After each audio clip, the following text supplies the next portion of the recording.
It's crazy how the legend of Kuzon isn't talked about as much because from the student perspective, they're going to talk about this legend forever. Because peep this, homeboy show up out of nowhere and he pops up and he starts talking back to the teacher, which has never been done before. Have a formal military. Sozin defeated them by ambush.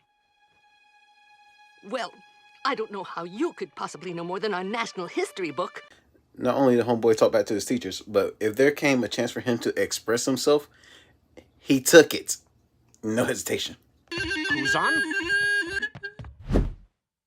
I know, I'm a terrible Soongi Hornist.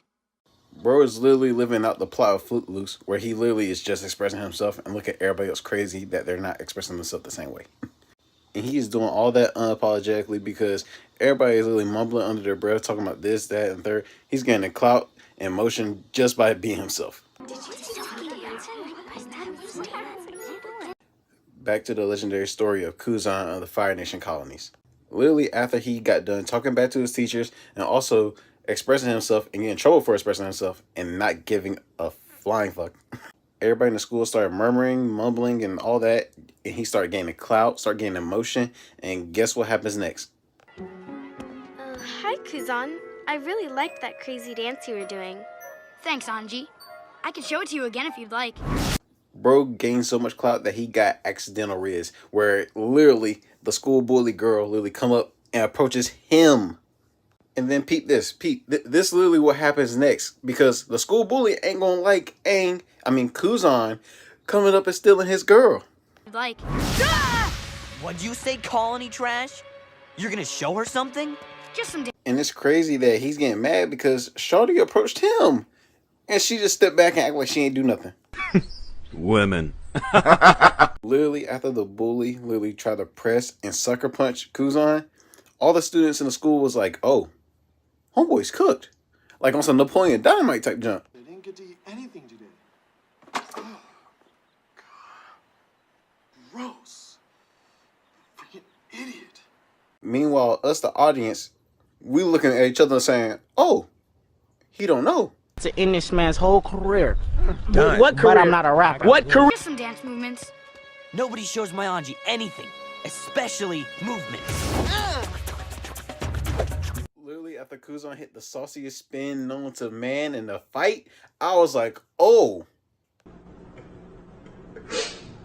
This nigga is trash.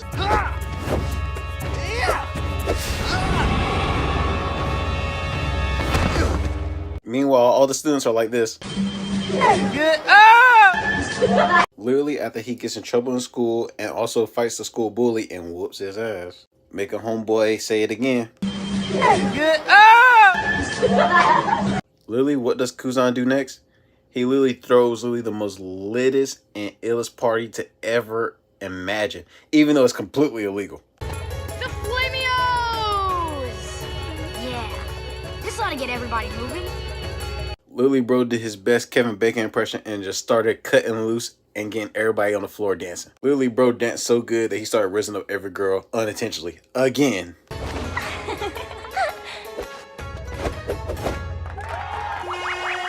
knew Twinkle Toes could dance? Literally, Kuzon's riz and aura was so immaculate, it started leaking into his actual real life. You're like, wait a minute. You know you're angry, right? Everyone's watching. Don't worry about them. It's just you and me right now. She was literally giving bros in their eyes. You're like, wait a minute. Literally, after his riz, aura, everything all around reaches its peak level, like always, there's always a hater to ruin the fun for everybody.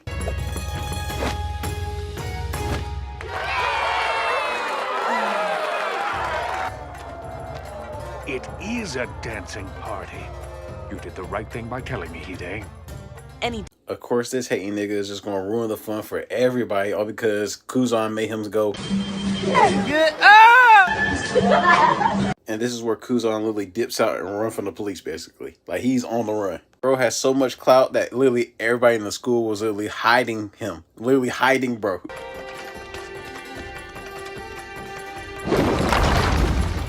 And poof, just like that, Kuzon is gone forever from those students' lives. They gone. So bro literally came in to oppress a school, got lit, talked back to the teachers, beat up the school bully, stole his girl, and threw the latest party ever. I was gonna make this into a whole video, but I think I can cram it into 1 minute. I don't think this GOAT right here gets enough credit for what he deserves because he did what nobody else would. Hold on, brother. Let me land. Let me land. Because y'all know Aang, right? And y'all know Rava at Avatar 1 and how she's basically a god of that universe. And they combine together and he basically turns into Avatar Jesus, where no one literally can defeat him. Okay, now y'all caught along. So hear me out. Aang is a reincarnation of Avatar 1. So he is the same thing, aka Avatar Jesus. Legend right here. So this guy genuinely thought that it would be a good idea to literally fight Jesus and think he was going to win. The reason I call him a hero is because everybody in the school know that that girl was his girl. But look at this. Ooh, look at Duke say it. I'm saying whore. And to be honest, Aang did nothing wrong. All he did was say, I mean, you know the rules of the game. I mean, your bitch just chose me. so how many of you girls will actually say that your man will fight Jesus for you and think he can win?